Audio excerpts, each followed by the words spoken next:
নমস্কাৰ ওয়েলেছ অসম ইউটিউব চেনেলত আপোনালোকক আন্তৰিক শুভেচ্ছা জ্ঞাপন কৰিছোঁ মৰমৰ প্ৰিয় ভিউৱাৰ্ছসকল আজি আপোনালোক সকলোৰ কাৰণে এটা ইম্পৰ্টেণ্ট গুৰুত্বপূৰ্ণ আপডেট লৈ আহিছোঁ মোলৈ এজন মোৰ ভিউৱাৰ্ছে কমেণ্ট কৰিছিল দেৱজিৎ সৰকাৰ নামৰ অলপ আগত তেওঁ ভিডিঅ'ৰ তলত কমেণ্ট কৰিছিল আৰু ধুনীয়া এটা কুৱেশ্যন কৰিছিল আৰু সেই কুৱেশ্যন সন্দৰ্ভত আপোনালোক সকলোকে এই ভিডিঅ'টো প্ৰস্তুত কৰিছোঁ আপোনালোকে সময় নষ্ট নকৰাকৈ এই ভিডিঅ'টো শুনিব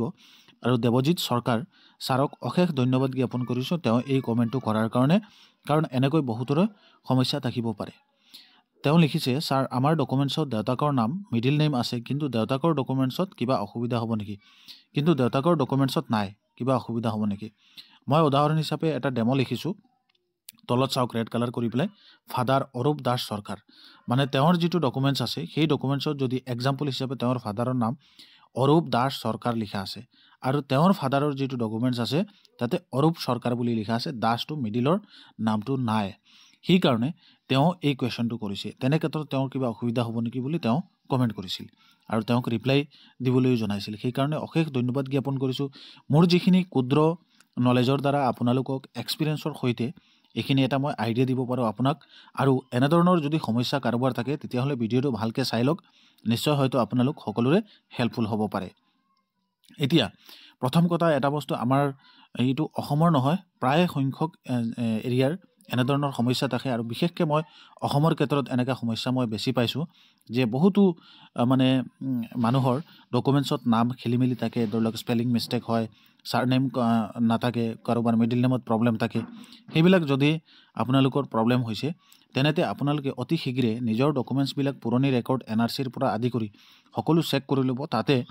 ক'ত কি মিষ্টেক হৈ আছে আৰু কোনটো কাৰেক্ট নেম আৰু যিটো কাৰেক্ট নেম আছে সেই কাৰেক্ট নেমটো আপোনালোকে তাতে এণ্টাৰ কৰিব য'ত কাৰেকশ্যন কলম অপশ্যন থাকে ফৰ্মত তাতে কাৰেকশ্যনত লিখি দিব যিটো শুদ্ধ নাম আছে এতিয়া মোৰ এই যে ভিউৱাৰ্ছজনৰ যিটো প্ৰব্লেম অৰূপ দাস সৰকাৰ বা অৰূপ সৰকাৰ যিটো নাম শুদ্ধ আছে সেইমতে তেওঁ কি কৰিব লাগে শুদ্ধ নাম যিটো আছে কাৰেক্টকৈ লিখি দিব লাগে যদি মিডিল নেম নাই আৰু তেওঁ মিডিল নেম লিখিবই লাগিব তেনেতে তেওঁ এইটো মিডিল নেম লিখি দিব নহ'লে পৰৱৰ্তী সময়ত গৈ পেলাই তেওঁৰ সমস্যা হ'ব পাৰে আৰু এই সংক্ৰান্তত আপোনালোকে বিএলৰ লগত পৰামৰ্শ কৰি আৰু নিজৰ পুৰণি ৰেকৰ্ড যিবিলাক আছে সেইবিলাক আপোনালোকে নিজে ভালকৈ চেক কৰি ধুনীয়াকৈ দিব যদি কিবা প্ৰব্লেম হয় কিবা ভুল হয় তেনেতে আপোনালোকে ঠিক কৰি ল'ব কাৰণ সময় একেবাৰে কম আপোনালোকৰ হাতত আৰু এইখিনি বস্তু লৈ পেলাই বা এই বিষয়টো লৈ পেলাই আপোনালোকে কোনো পেনিক হ'ব নালাগে কাৰণ যদি কিবা এটা সমস্যা হৈছে পৰৱৰ্তী সময়ত এক্সিকিউটিভ মেজিষ্ট্ৰেটৰ দ্বাৰা আপোনালোকে এফিডেভিট বনাই পেলাই যিকোনো জাগাত আপোনালোকে যেতিয়া ব্যৱহাৰ কৰিব আপোনালোকৰ নথিপত্ৰ তেতিয়া দি পেলাই ছাবমিশ্যন কৰিব পাৰিব কাৰণ মানুহ মাত্ৰে ভুল হয় হিউমেন এৰৰ হয় গতিকে আপোনালোকে বৰ্তমান পৰাপক্ষত যিটো নাম আপোনালোকৰ কাৰেক্ট আছে সেই কাৰেক্ট নামটোহে আপোনালোকে দিব কাৰণ এতিয়া নিজৰ দেউতাকৰ নামৰ যিটো চাৰ্টিফিকেট বা কাগজ আছে তাতে মিডিল নেমটো নাই আৰু নিজৰ নামৰ ডকুমেণ্টছত আছে সেইটো তেওঁ নিজে চেক কৰি শুদ্ধ কৰি ল'লে হ'ল এই ছিষ্টেমতে আপোনালোকে কামখিনি কৰিব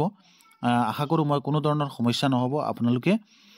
নিজে চেক কৰি পেলাই নিজৰ ৰেকৰ্ডবিলাক তাৰপিছত আপোনালোকে কামখিনি কৰিব আশা কৰোঁ আপোনালোকে যেতিয়া বিএলও আপোনালোকৰ ঘৰত আহিব যেতিয়া আপোনালোকে চেক কৰিব নিজৰ ৰেকৰ্ড এনেধৰণৰ কিবা যদি সমস্যা আছে এইখিনি কনচাল্ট কৰি পেলাই যিটো শুদ্ধ আছে সেইটো তলত কাৰেক্ট বুলি লিখি পেলাই কাৰেক্ট নাম যিটো আছে সেইটো তলত লিখি দিব এটা কলম থাকে মই এই বিষয়ে ভিডিঅ' বনাইছোঁ তাৰ আমাৰ চেনেলত গৈ পেলাই আপোনালোকে ভিডিঅ' পাব তাৰ পৰা আপোনালোকে কেনেকৈ লিখিব লাগে সেইখিনি জানিব পাৰিব ধন্যবাদ জ্ঞাপন কৰিছোঁ সকলোকে আজিৰ এই ভিডিঅ'টোতে আৰু এনেধৰণৰ আপোনালোকে কমেণ্ট কৰিব আপোনালোকৰ যদি কিবা কুৱেৰিজ থাকে কিবা জানিবলগীয়া থাকে